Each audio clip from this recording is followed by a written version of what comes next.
బ్రతికి చనిపోతే ఒకవేళ మనం అక్కడికి వెళ్ళిన తర్వాత అక్కడ 2 మార్గాలు ఉన్నాయి పైన. ఒకటి పాతాళానికి వెళ్ళే మార్గం, మరొకటి పరలోకానికి వెళ్ళే మార్గం ఉంది. అక్కడికి వెళ్ళిన తర్వాత ఏదో డైరెక్ట్గా వెళ్ళిపోదాం అనుకుంటున్నావా? ఈనాటి దినాల్లో ఏ సంఘానికంటే సంఘానికి, ఏ ఊరంటే ఆ ఊరు వెళ్ళినట్టు రేపు పొద్దున పరలోకానికి వెళ్ళాలంటే వెళ్ళలేవు నువ్వు, కుదరదు. ఎందుకంటే అక్కడ దేవదూతలు జంక్షన్లో ఉంటారు. జంక్షన్, ఇటేమో పాతాళం, ఇటేమో పరలోకం. యేసు ప్రభు చెప్పాడు 2 మార్గాలు ఉన్నాయి. ఒకటి ఇరుకు మార్గము, తెలిసిన వాక్యాలే. విశాల మార్గం అంటే ఏంటో తెలుసా? ఎక్కడ పడితే అక్కడికి వెళ్ళొచ్చు, ఎక్కడ పడితే అక్కడ కూర్చోవచ్చు, ఎక్కడ పడితే అక్కడ తినొచ్చు, ఏది పడితే తినొచ్చు, ఏది పడితే చెయ్యొచ్చు, ఎలాగైనా బ్రతకొచ్చు. దాన్ని విశాలమైన మార్గం అంటారు. మరి ఇరుకు మార్గమా? ఖచ్చితం.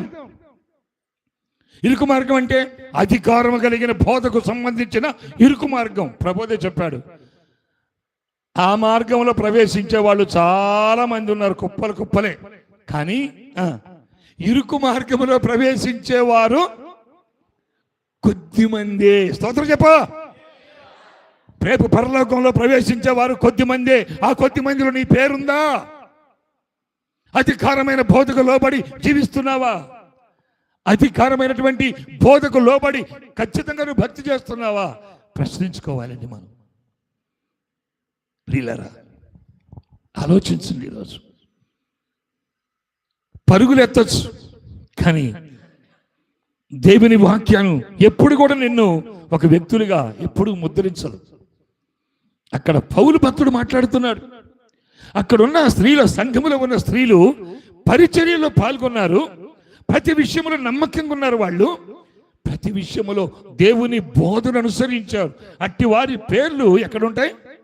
జీవగ్రంథంలో ఉంటాయి. ఈరోజు నువ్వు కూడా ఈ రాత్రి ఆలోచించాలి, నా పేరు జీవగ్రంథంలో ఉందా? నేను నిజంగా కదలకుండా స్థిరంగా ఉన్నానా? నేను బాప్తిసం పొందుకుంది ఎక్కడ? నేను ఎదుగుతుంది ఎక్కడ? నేను ప్రభు దగ్గర ఎక్కడున్నాను? ప్రభు నన్ను ఎక్కడుంటే పిలిచాడు? ప్రభు నన్ను ఏ సంఘంలో స్థిరపరిచాడు? ఇవన్నీ ఆలోచించాలి రాత్రి నువ్వు. ఒకవేళ నువ్వు నిజంగా అధికారము కలిగిన బోధకు లోబడినటువంటి స్త్రీవో పురుషుడు అయితే రేపు ఖచ్చితంగా నీకు కూడా పరలోకంలో ఏముంటుంది? జీవగ్రంథంలో 3 గ్రంథాలు ఉన్నాయి. సమయం చాలదు ఇప్పుడు నాకు చెప్పడానికి. ఈసారి ఎప్పుడన్నా ప్రభు చిత్తం అది చెప్తాను. 3 గ్రంథాలు ఉంటాయి. ఒక గ్రంథము పరిశుద్ధ గ్రంథము, మరొక గ్రంథము వేరొక గ్రంథము అంటారు దాన్ని. అక్కడే ప్రతి ఒక్కరు ఈరోజు నువ్వు భూమి మీద ఏం చేస్తున్నావు తర్వాత చదువుకోండి. జకర్యా గ్రంథము 5వ అధ్యాయం 3వ వచనం తర్వాత చదువుకోండి మీరు. అక్కడే వ్రాయబడి ఉంటుంది. ఆకాశములో 20 మూరలు పొడవు 10 మూరల వెడల్పు కలిగినటువంటి ఒక పుస్తకం ఆకాశం మీద ఎగురుతూ ఉంటే దేవదూత పెన్ను బట్టి రాస్తా ఉంటాడంట. ఎందుకు ఏంటి అని అడిగితే దాని కింద ఒక మాట ఉంటుంది. ఎవరెవరైతే నీతిమంతులుగా పరిశుద్ధులుగా ఉన్నారో వారి కోసము, లేకపోతే ఎవరెవరు భూమి మీద ఏ క్రియలు చేస్తున్నారో వారియే ఇవన్నీ రాస్తాడట. పిల్లరా, మరి 3వ గ్రంథం ఏదో తెలుసా? జీవ గ్రంథము. స్తోత్రం చెప్పు.